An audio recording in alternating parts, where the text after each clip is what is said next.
사랑을 배우기 위해 존재하는 카르마. 지금 멀리 타지에서 참혹하게 죽어간 한 젊은이의 죽음을 많은 사람들이 슬퍼하고 있습니다. 죽음은 새로운 현상도 아니고 유별난 사건도 아닙니다. 지금 저와 여러분이 만나고 있는 이 순간에도 수많은 사람들이 죽어가고 있습니다. 하지만 한 젊은이의 죽음에 그토록 많은 사람들이 슬픔을 표현하는 것은 그 젊은이의 죽음에 자신의 처지를 동일시했기 때문입니다. 즉, 자신이 그 젊은이의 입장이 되어본 것입니다.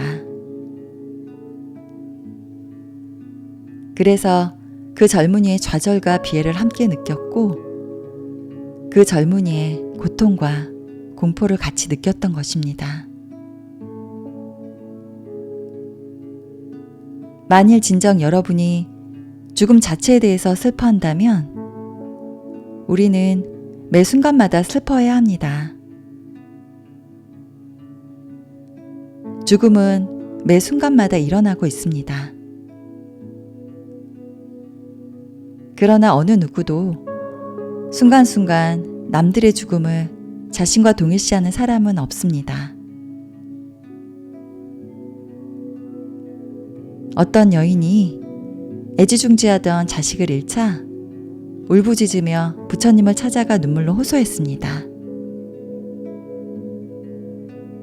자비로운 부처님이시여, 제발 저희 자식을 살려주시옵소서. 그런 그녀를 물끄러미 바라보고 있던 부처님이 이렇게 말씀하십니다. 좋다. 내가 너의 아이를 살려주겠다만 조건이 있다. 반드시 그 조건이 선행되어야 너의 아이를 살릴 수 있다. 지금부터 한 번도 죽음이 일어나지 않은 집을 찾아가 그곳에 사는 여인의 젖을 얻어오너라. 그러면 그 젖으로 내가 너의 자식을 살려주마. 여인은 부처님의 말씀을 듣고 미친 듯이 뛰쳐나갔습니다.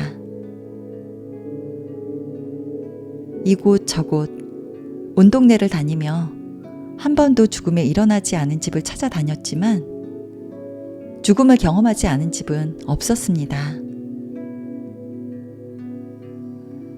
그녀는 몇 날 며칠을 다니다가 지쳐서 부처님에게 돌아갔습니다. 그리고 힘없이 말했습니다. 부처님이시여, 어느 한 집도 죽음이 일어나지 않았던 집은 없었습니다. 그녀는 흐느껴 울었습니다. 그런데 그녀는 그 흐느낌 속에서 스스로 깨닫는 바가 있었습니다. 그리고 부처님은 그런 그녀를 묵묵히 바라보며 미소 지었습니다. 사람들은 지금 한 젊은이의 죽음에 너무도 많이 슬퍼합니다. 그 슬픔의 관점에서 좀처럼 빠져나오질 못하고 있습니다. 슬픔에 빠져 있을 때 그 어떤 말과 위로도 도움이 되지 못합니다. 그럴 때 그들은 자아에 빠져 자아의 삶을 살고 있기 때문입니다. 카르마는 균형입니다. 오늘 자신에게 주어진 고통과 비극은 과거 자신의 행위로 빚어진 선택이었습니다. 오늘 내가 택한 살인의 행동이 얼마 후에 자신의 경험으로 되돌아옵니다. 그것은 마치 부메랑과도 같습니다. 밖을 향해 던져지지만 한 바퀴 돌아 결국은 던졌던 출발점으로 되돌아오는 부메랑 말입니다. 카르마는 정리입니다. 일종의 청산인 것입니다. 오늘의 가해자는 내일의 피해자가 될 것입니다. 균형에 의해서 계속 청산되고 정리되어 갑니다.